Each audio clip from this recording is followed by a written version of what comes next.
ВТНХдан силерге чоң салам, урматтуу достор, мекендештер.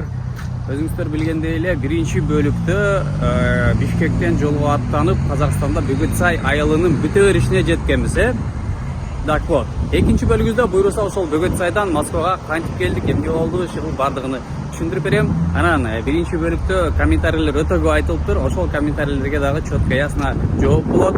Видеодон толук түшүнөсүздөр. Андыктан экинчи бөлүккө кош келиптирсиздер. Баягы эле аты жөнүм Гүлжигит Бириев болот. Акимович YouTube каналына кош келиптирсиздер. Биз баштадык, көп сүйлөп айландырышты.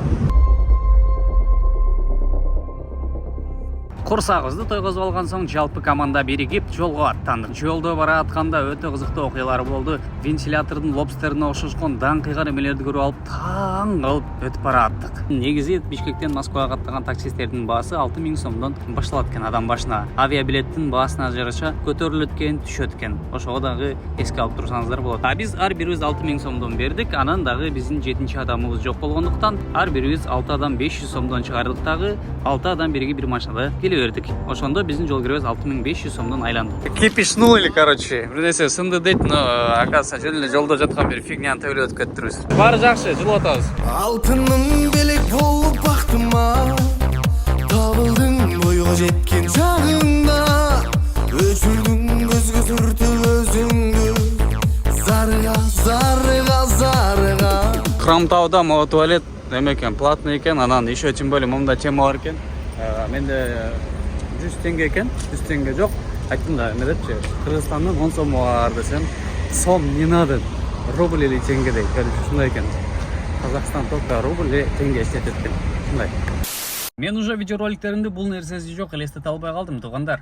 Жалпы бардыңыздарга Москва шаарындагы топ таксопарктардын катарын толуктаган Таман таксопаркын сунуштап кетейин. Бул парктын комиссиясы 2,5%. Акчаңыздарды 24/7 моментально эч кандай чектөөсү жок, жана эч кандай комиссиясы жок, чечип алсаңыздар болот. Таксиге тиешелүү полный пакет документтерди жасап беришет. Россиянын бардык аймактарынан сиздерди Яндекске жана Ситимобилге туташтырып беришет. Экономдо бизнеске чейин кошулуп иштесеңиздер болот. Анан таксопарк ар бир ай сайын акчалай розыгрыш ойнотуп турат. Төмөндөгү телефон номерлерге чалып, таксопарктан да кирен маалымат алып, шарттары жагып аткан болсо кошулуп, менен чогуу иштеп жүрө бериңиздер. Барыңыздарга ийгилик. Видеону улантабыз. Водительдер душка бир жака кетип калышты. 1,5 саат болуп калды, жок дагы. То ли барып алып уктап атышабы, то ли эмне билбейм. Но эмеге бул жактан уже Сакарчинге границага болжол менен примерно бир 300 километр, ой жок, 223 километр калыптыр. 2 hours later. Каяка келип калдык? Жымпытиге келип калдык. Каяк менен кирип атабыз? Маштакова менен киребизби? Сакарчин эмне болду? Нормальныйраак границада. Нормальныйраак.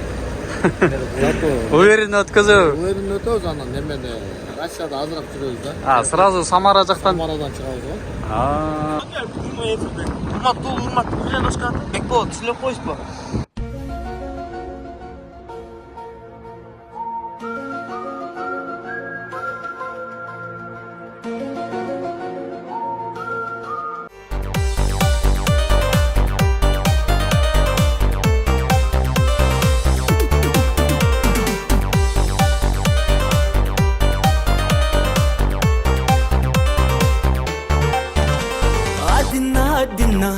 Adina жүрөлү жаным ак сүйгө багына.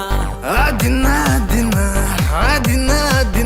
жүрөлү. Жолдо баратканда пландар өзгөрүп, Сагарчин эмес, Маштакова чек арасы менен кире турган болдук. Бул жерде Казакстандын чек арасына кирип баратабыз. Фуралар кезекте турушат. 5 minutes later. Абарайы кобулмалы, асманымда бүгүн дагы эске салды жаган ак жамгыр, махабаттын мурундагы жамгыр жаап турган көктөмдө коштошконбуз биз да соңку рет.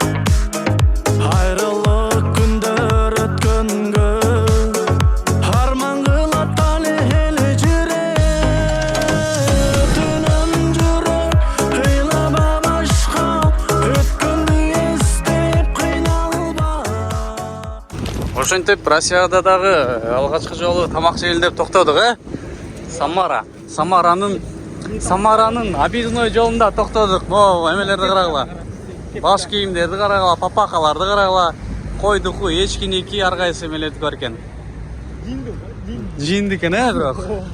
О, эмеге токтодук. Кыргызстан, Ош аркы бетинде Бишкек деп турат. Ушул кафеге токтодук. Кетип атканда ушул жерден бир чай ичип кеткен болчумун. Илгеричи. Кайра ушул жерге келип калыптырбыз. Айланып. Кирип атабыз. Мышлен наш болсун деп койгула. Бери киргенде ушунча көп адам кирип алыптыр. Бүт жерде очередь. Туалетте да очередь, бүт жак очередь, короче. Биз да очередте турабыз. Биз бул братан экөөбүз кафеден лайфхак кылып өзүнчө эле. Тамак заказ бердик дагы, чай нанды ортодон общак кылып чыгарып едик. Лайфхак, Нормально болду, Всё.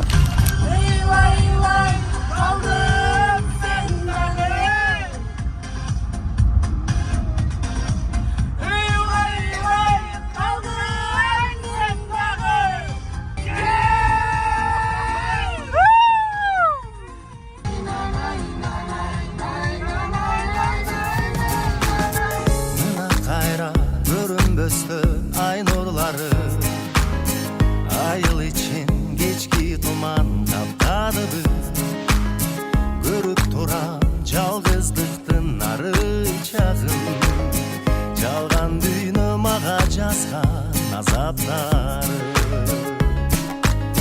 кечки туман Кафедеги менюнун бааларын карап койгула. Биринчи тамак, экинчи тамактардын баалары. Бул жагында эмне бар экен? Сусундуктар жана шашлыктар бар экен. Мынакей. Там Элбек. Чай ичип чыктың анан. Чыктык. Курсактын кыйды. Узун.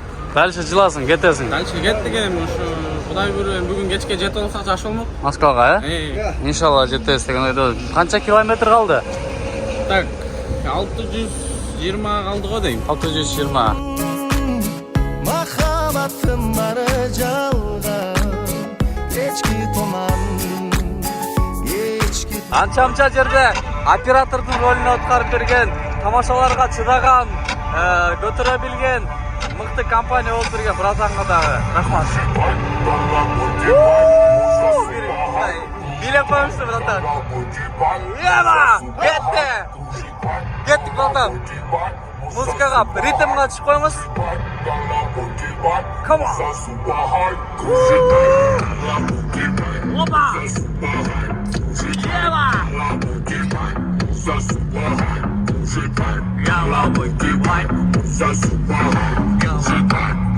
Москванын погодасы деген сыяктуу эле Россияда дагы 5 минут мурун жамгыр жаап эле, азыр уже мынакей күн жаркырап тийип чыгып атат. Көргөнүңөрдөй эле кошуна алмашты. Тиги байкени алдыга жөнөттүк дагы бул жака эним келип калды. Эним пробеги 2005. Жашы 19га чыгып калды. Нормально. Москваны тытам деп атат, эми буйруса көрөбүз. Буйруса Рязань областына кирип аткан жерибиз. Мынакей, прям менин артымда көрүп атсаңар керек, Рязань деп турат. Ушул жерден болжол менен Рязань областы башталат окшойт. Андан ары Рязань шаары, биз шаар ичине кирбейбиз, объездной жолдор менен кетип калат окшойбуз. Мындан бир интернет анча иштебей атат, что баягы навигатордон көрөйүн деп аткам, канча километр калдым, эмне болду депчи. А так бир болжол менен Владимир шаарынын Москва менен ортосундагы аралыкта эле калды да. Болжол менен бир 200-250 километр калды. Ушунча калды. Буюрса ошол жакшы келатабыз. Көчөлөрүн араласам, метродон адашпасам, жүргөн жерим азыр Москва. Бакыт издеп келе бергем, кош айтышып менен көнүп калдым сага Москва.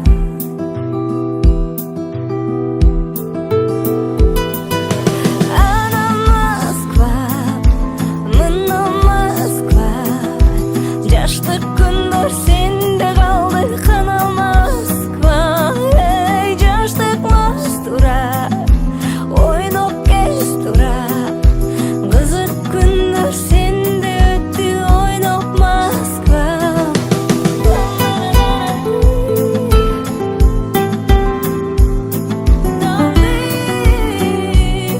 Вспышканы жандырып тартып атам. На самом деле азыр бул биздин тонировка менен караңгыраак болуп атат, но көчөдө жарык эле. Саатыбыз кечки, Москванын сааты менен 8ден 30 өтүп тур. Котельникке жеткенибизге примерно 10 мүнөт калды да. Кандай сезимдериңиз? Жакшы эле. Жакшы, келип алдык, Кудайым буйруса. Кыйналбай келдикпи?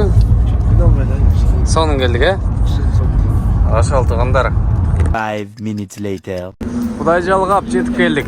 Роднойлор, туугандар, карагыла. Акыры жетип келдик. Москва, Котельники. Братан, бизден канча убакыт эрте келдиңиз? Обедте келдим, 2-де. 2-де келдиңиз. Азыр кечки саат 8:30 болуп атат, Мен Иванова биякта жүргөм. Короче, башка кызматтар менен кошумча ошо жакшы. Аман эсен болду. Таштач суңу. Биздин шопурга да ат деп коелук. Мам, айтпайчы сусын таштасын, айналма, эне. Я бу мага таштап коерма, мындыктан ошондо эле. Всё. Туугандар, жамаат. Ошол келип алдык, карагыла, Котельники, мынакей. Биздин машина тарап атат. Биз да бул жерден жүктөрүбүздү алып алып карайбыз. Ошол. Та качан кайсы жерде Аллага аманат, келип жакшы буйруса. билбейм. Бирок баарыңарга абдыша чоң рахмат.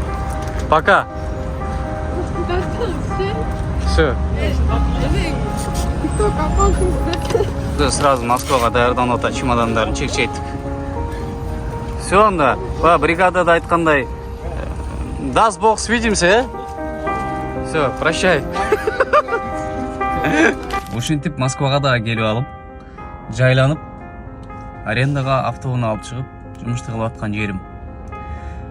Ар бир нерсенин башталышы болот жана аягы болот демекчи, видеоролигибиздагы экинчи бөлүгүнүн соңу болуп отурат. Урматтуу туугандар, ушул жерине чейин көргөн бир туугандар барыңыздарга чоң рахмат. Жогоруда айткандай, мен Москвадамын. Ар кандай кызматташууларга, иштешүүлөргө, сунуштарга, жарнамаларга ачыкмын. Түздөн түз телефон номерге чалсаңыздар болот, жана ушундай эле WhatsApp'тан да жазсаңыздар болот. Мен 24/7 болбосо дагы постоянно связдамын. Ошол кийинки жакшы роликтерде жүз көрүшкөнчө, жолукканча коштошом. Аман туруңуздар, үй бүлөлүк тынчтык, береке каалайм барыңыздарга. Ассаламу алейкум.